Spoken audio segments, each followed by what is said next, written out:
જય દ્વારકાધીશ મિત્રો. ઓફિસથી પાછા ફરતી વખતે તેણે પતિના બીજા લગ્ન જોયા અને પછી માત્ર એક દસ્તાવેજે બધું બદલી નાખ્યું. હવે આ ઘર તારું નથી. રાત્રે 7:56 વાગ્યે જ્યારે મુંબઈના બાંદ્રા કુલા કોમ્પ્લેક્સની કાચની ઊંચી ઇમારતો ધીમે ધીમે ખાલી થઈ રહી હતી, ત્યારે અનન્યા મહેરાએ ઇન્સ્ટાગ્રામ પર જોયું કે તેના પતિએ તેના જ કમાયેલા પૈસાથી કોઈ બીજી સ્ત્રી સાથે લગ્ન કરી લીધા છે. તેની કેબિનની કાચની દિવાલો પર શહેરની રોશની એવી રીતે તૂટી રહી હતી જાણે કાચે પણ એ જ ઘા સહન કર્યો હોય. નીચે ટ્રાફિકની લાલ સફેદ લાઈનો વહી રહી હતી. અંદર સેન્ટ્રલ એસીનો સતત અવાજ હતો. દૂર બે જુનિયર સ્ટાફ ફાઇલો સમેટી રહ્યા હતા અને તેના ટેબલ પર રાખેલો કોફીનો મગ 3 કલાક પહેલાં જ ઠંડો થઈ ચૂક્યો હતો. અનન્યાએ હમણાં જ વર્ષની સૌથી મોટી ડીલ પૂરી કરી હતી. 11 મહિનાથી તે પોતાની ઇન્વેસ્ટમેન્ટ ફર્મને દક્ષિણ એશિયાના 3 નવા બજારોમાં લઈ જવા માટે રાત દિવસ એક કરી રહી હતી. ઓછી ઊંઘ, બગડેલું જમવાનું, સતત મીટિંગ્સ અને ચહેરા પર એ જ સંતુલન શાંતિ જેના કારણે લોકો તેને બોર્ડરૂમની રાણી કહેતા હતા. પરંતુ કંપનીની સાથે સાથે તે બીજી એક જિંદગી પણ ખેંચી રહી હતી જેણે તેણે ક્યારેય પૂરી રીતે સ્વીકારી નહોતી. રાઘવ મલ્હોત્રાની જિંદગી. તેના ડિઝાઇનર સૂટ, લક્ઝરી ઘડિયાળો, ગોવા અને દુબઈની અચાનક નક્કી થતી યાત્રાઓ, જુહુવાળા બંગલાની એમાંય તેની માતાની દવાઓ અને નોકરોનો ખર્ચ, ત્યાં સુધી કે તેના એ બાલિશ શોખનું બિલ પણ જેને તે સ્ટેટસ જાળવી રાખવું કહેતો હતો.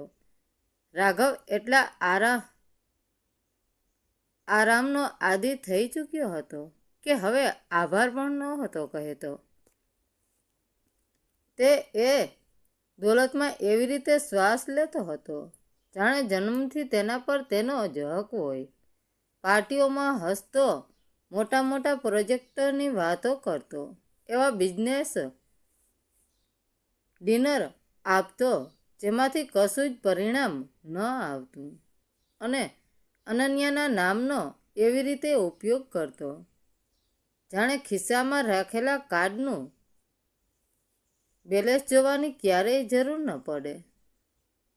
એ સાંજે તેણે કહ્યું હતું કે તે સિંગાપોરમાં 3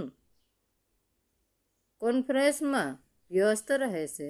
ટાઈમ ઝોનનું બહાનું કાઢીને તેણે કોલ ટાળવાની વાત પણ કહી હતી.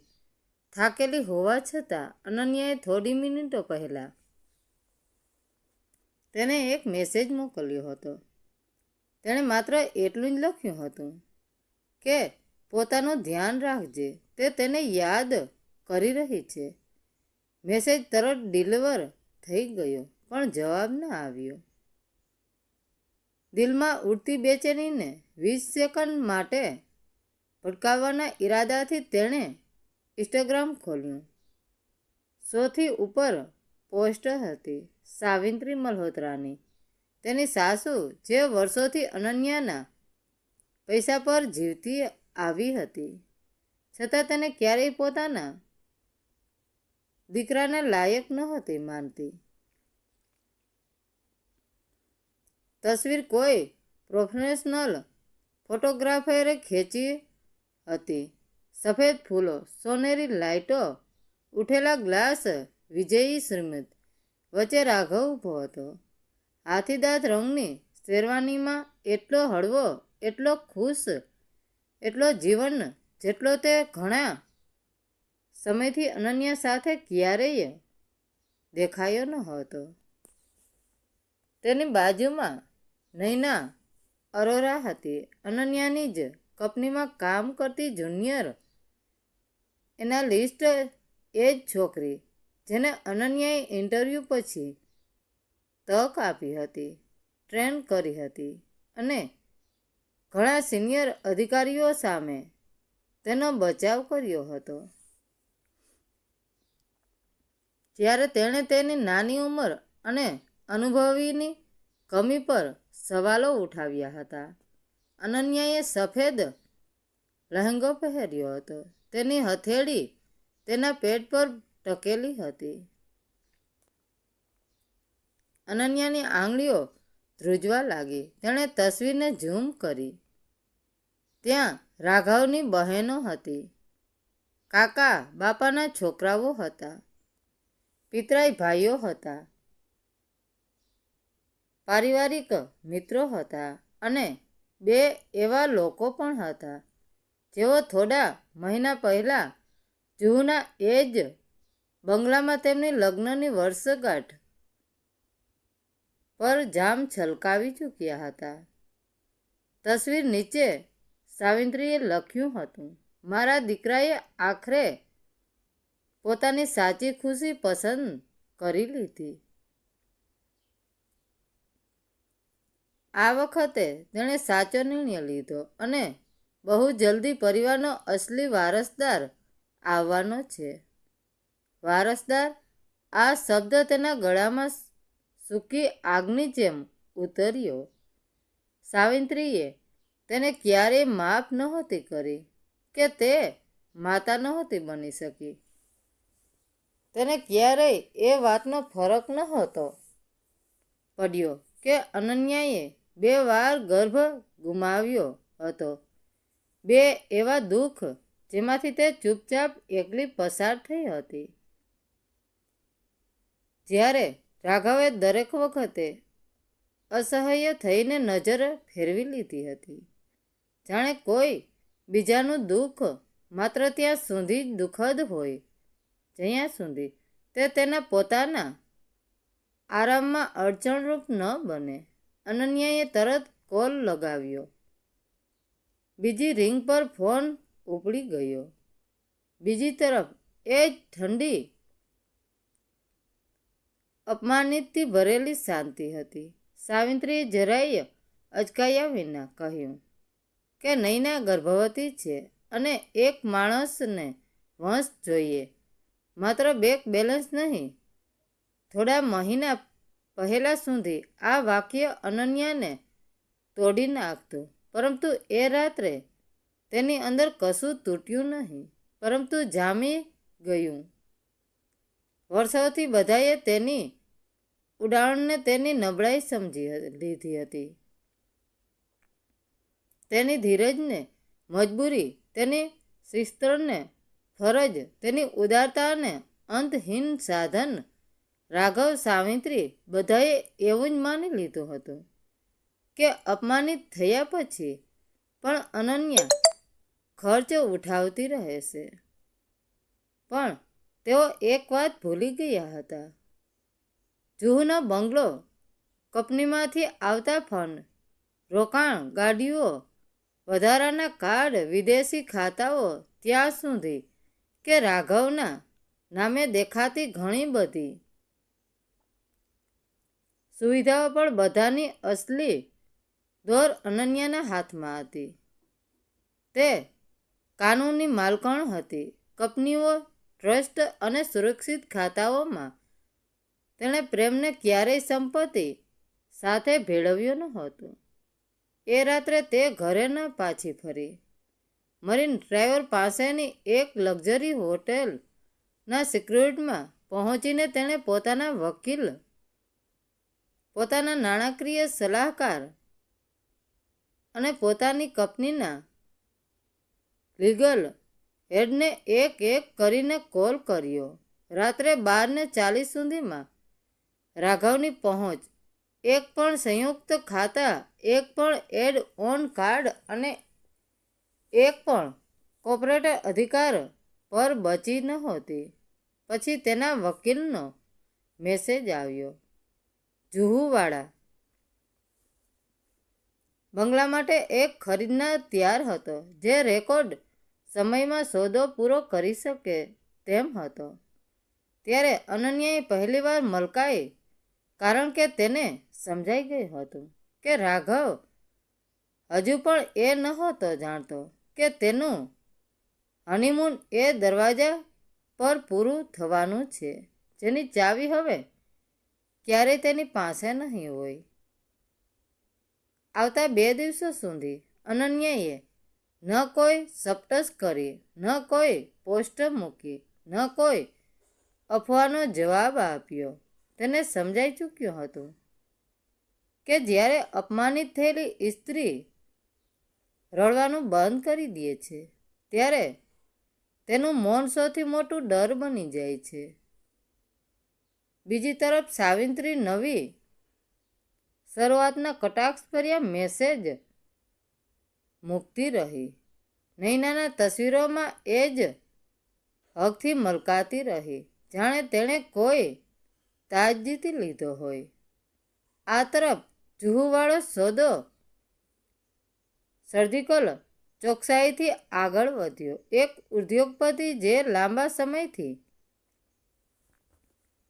એ બંગલો ખરીદવા માંગતા હતા, તેઓ કોઈ પણ રકઝક વિના માની ગયા.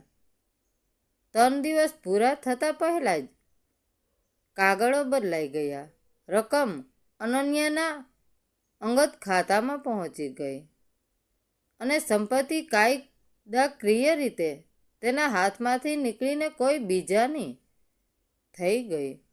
સાથે જ કંપનીની અંદર તપાસ શરૂ થઈ.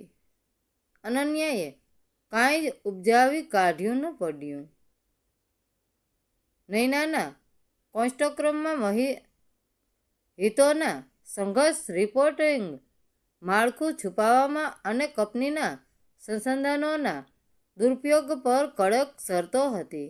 Traveller record, chat log, office ડિવાઇસના મેસેજ અને મીટિંગના કલાકોનો દુરુપયોગ બધું સામે આવી ગયું. શુક્રવારે સાંજે રાઘવ અને નૈના મુંબઈ પાછા ફર્યા.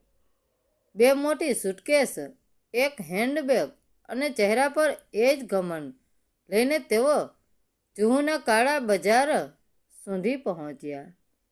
રાઘવે ગેટ 3 વાર ખોલવાની કોશિશ કરી, દરેક વખતે નિષ્ફળ.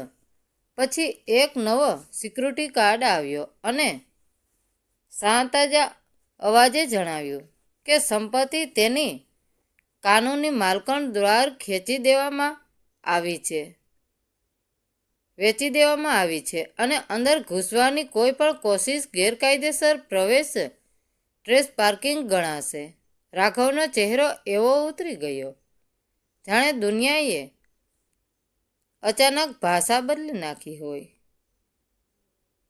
નૈનાની એક ટ્રોલી ફૂટપાથ પર પડી ગઈ. એ જ રાત્રે અનન્યાએ બોર્ડ મીટિંગ બોલાવી. સોમવાર સુધીમાં નૈનાને નોકરીમાંથી કાઢી મૂકવામાં આવી હતી. રાઘવે અનન્યાને 17 વાર કોલ કર્યો. જ્યારે તે આખરે તેને મળી તો તેણે માત્ર એક ફાઇલ તેની સામે સરકાવી દીધી. અનન્યાએ રાઘવ સામે જે ફાઇલ સરકાવી તે માત્ર ડિવોર્સ છૂટાછેડાના કાગળો ન હતા. રાઘવે ધ્રુજતા હાથે ફાઇલ ખોલી. તેમાં પાનાઓ ભરીને એ તમામ ખર્ચાનો હિસાબ હતો, જે રાઘવે છેલ્લા 5 વર્ષમાં અનન્યાના પૈસાથી કર્યા હતા.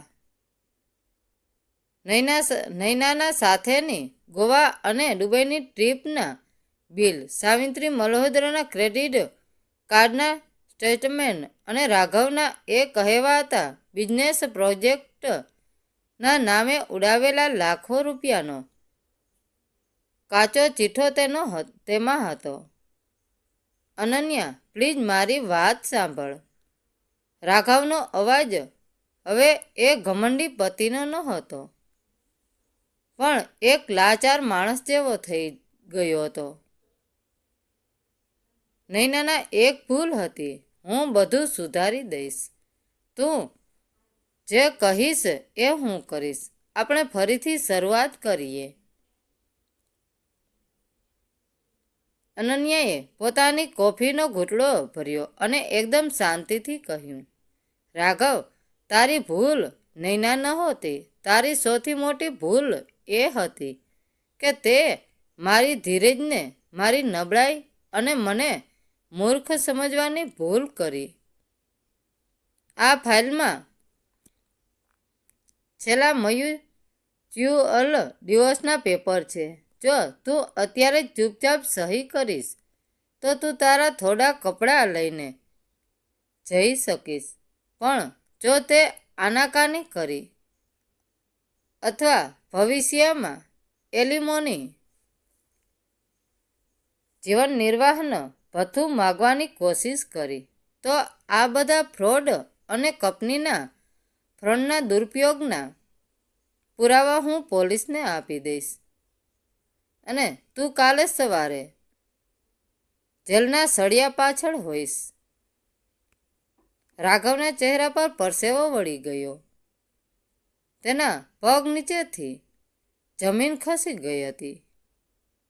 ત્યાં જ તેના ખિસ્સામાં ફોન રણક્યો. સાવિત્રીનો ફોન હતો. રાઘવે ધ્રુજતા હાથે ફોન ઉપાડ્યો. રાઘવ, આ બધું શું થઈ રહ્યું છે? મારા બધા ક્રેડિટ કાર્ડ ડિક્લાઇન થઈ રહ્યા છે. મારી ગાડીનો ડ્રાઈવર ચાવી આપીને જતો રહ્યો છે અને આપણી આ સોસાયટીના સેક્રેટરીએ મને આજે સાંજ સુધીમાં ફ્લેટ ખાલી કરવાની નોટિસ આપી છે. તું ક્યાં છે? સાવિત્રીનો રડમસ અને ગભરાયેલો અવાજ ફોનના સ્પીકર પરથી આખી કેબિનમાં ગૂંજી રહ્યો હતો.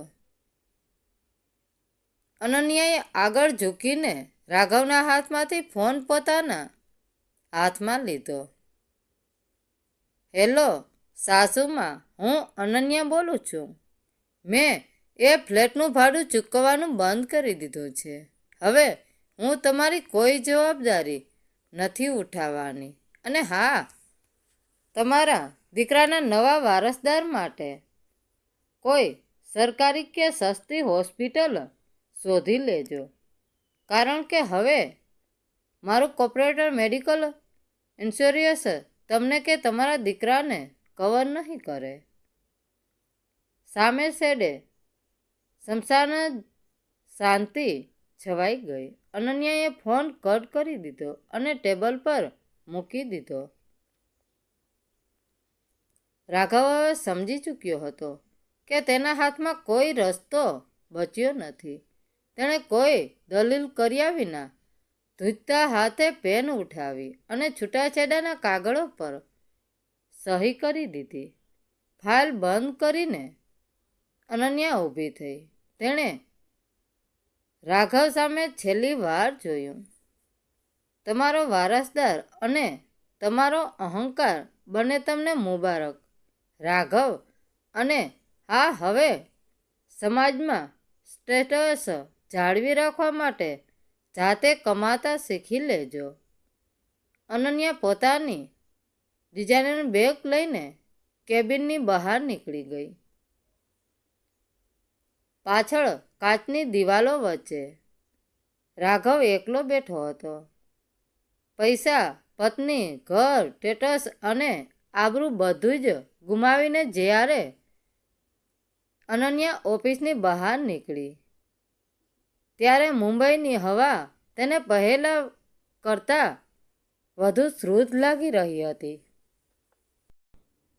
તે હવે કોઈની દબાયેલી પત્ની નહોતી, પણ પોતાના સામ્રાજ્યની એકમાત્ર રાણી હતી, જેણે પોતાના આત્મસન્માનની કિંમત પર કોઈ બાંધછોડ નહોતી કરી. મિત્રો, વાર્તા કેવી લાગી? સારી લાગી હોય તો કોમેન્ટ કરીને જરૂર જણાવજો. ધન્યવાદ મિત્રો. રાધે રાધે. જય દ્વારકાધીશ.